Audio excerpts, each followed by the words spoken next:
I've always wanted to host a Kentucky Derby party, and I think it's a great excuse for us all to get our friends and family together, dress up, have some delicious food, some delicious drinks, and of course, watch the race. The best part about that is it's only a couple minutes long, so you don't really have to pay attention too long.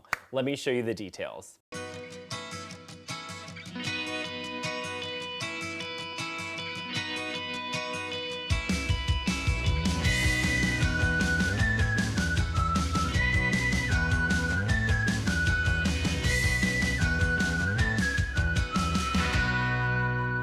When I was researching the Kentucky Derby, one of the themes that I saw as really popular was the roses. So of course I had to do even more research and realize that the roses are for the Run for the Roses, meaning when you win the Kentucky Derby, they give you a ton of gorgeous roses. So hello, easy theme for a party, done, roses, check.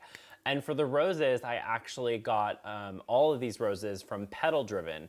And the great thing about them is they will actually send you all the flowers direct from the grower. So the best part about that is you save the money and you also get better flowers than you're gonna find in a grocery store and even fresher than I can get in like a big city market like the Los Angeles Flower Market because they come direct to my house.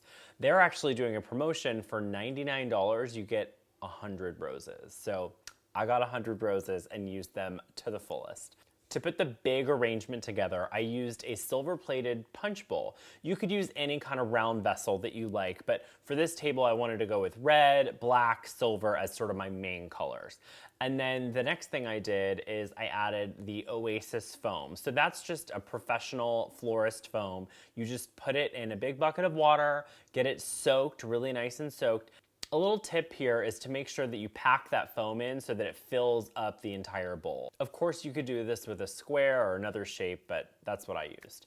And once you've got your foam all set inside and everything's fitting really well, then it's time to start trimming the roses. So the idea is basically you just want to put them in like thumbtacks. It's really, really easy. So I just trim the rose, take off all the leaves because I'm not using the leaves, and the leaves can actually make the water really murky and they decay in the water, and then your arrangements don't last as long. So we don't want any leaves. So take all the leaves off of the stem, cut it, and then place it. And then what I did is I wanted to start at the bottom and create a border. And I really wanted to make sure it was nice and packed in just so that it had maximum impact.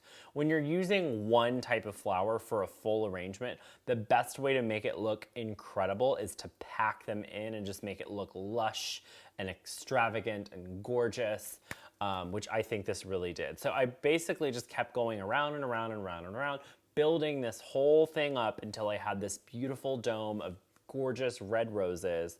And I think it's pretty much a showstopper. I wish it would just like last forever because I just want to walk in the door and see this all the time. It's so major. So it's nice to sort of go around your house when you're doing flowers and just think of different vessels that you can use that you might not have thought of. An ice bucket, a punch bowl, anything that can hold water can definitely be a vase. For the food, I wanted something really simple that I could just put out and have everybody enjoy so I could enjoy my drinks and enjoy my friends and not have to be running around. So I also wanted it to be Southern because it's the Kentucky Derby, right?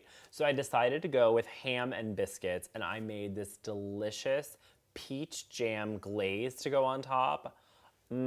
Oh my goodness, it has been so hard not to eat this whole ham before I take pictures of it. It is so, so delicious. So you just buy a fully cooked ham, really, really easy, and then I'm gonna show you how to do the glaze. In a medium mixing bowl, add the garlic powder, the lemon juice, and go ahead and whisk that together just to combine it. Now add the whole grain mustard. I love whole grain mustard. And go ahead and whisk that up as well, so it's nice and even.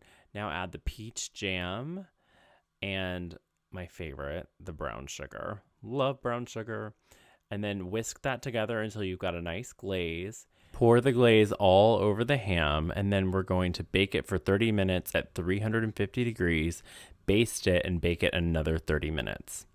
Once the ham is done, all I did is put it on a really big platter. I arranged some bay leaf around it just to give it a little pop. Otherwise, everything's kind of like red and brown. You need a little something to break that up.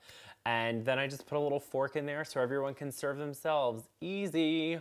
To go with the ham, I wanted to make biscuits, and a lot of people think biscuits are really hard, but I have a cream biscuit recipe that is so incredibly easy. It comes together very quickly, and your house is gonna smell incredible when you have fresh baked biscuits in that oven. I guarantee it. Starting with 2 cups of all-purpose flour, add in 2 teaspoons of sugar, 2 teaspoons of baking powder, and 1.5 teaspoons of salt.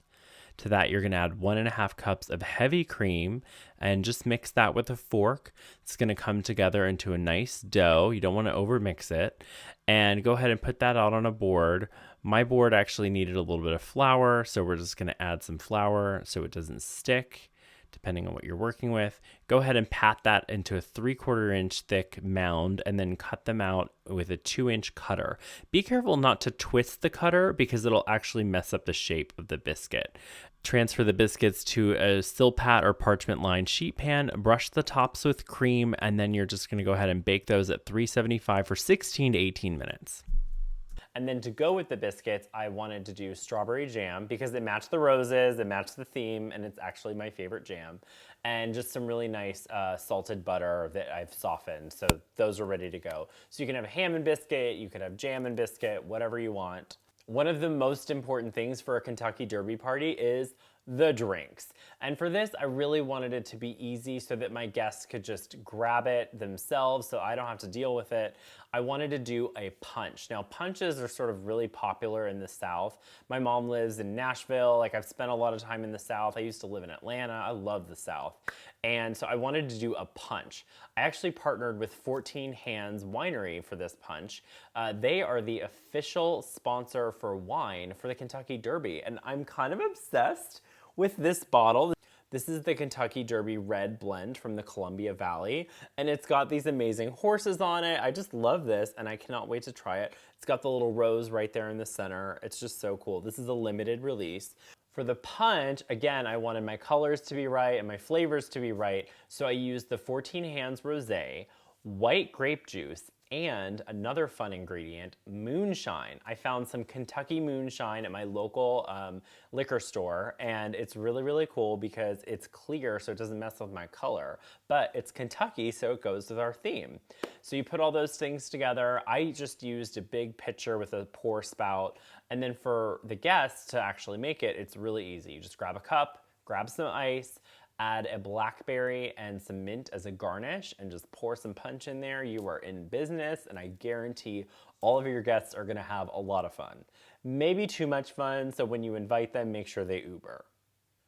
After setting up this table, making all the food, putting the punch together, I did not want to have to make dessert, and you probably won't either. So I actually just ordered a Derby cake from Mertz Cakes by Virginia, located in Louisville, Kentucky. Perfect, perfect, perfect, because then you've got like a little taste of that Kentucky realness in your party, and you don't have to do anything with it. You put it out, people can slice it, serve it, easy, easy, easy. I cannot wait to try it. I'm so excited because it looks delicious. Of course, I will put links to everything in the description, recipes, the cakes, the wines, so you guys can recreate this for your friends and family. I'm so excited about this party. I think it's gonna be awesome. And this year, I'm actually really excited because I'm going to the Kentucky Derby. So definitely follow me on Instagram because I will be doing stories from the Kentucky Derby. I'm going to lots of parties, lots of fun events. I'm really, really excited. And special thanks to 14 Hands for sending me to the Kentucky Derby because it's like a bucket list thing and I really can't wait to go. So thank you guys so much for watching this video. I really appreciate it. And I hope you like this party. If you did, give me a thumbs up. And if you want to see lots more videos from me, please go ahead and subscribe to the channel. All right, everyone, enjoy your Kentucky Derby party. Bye.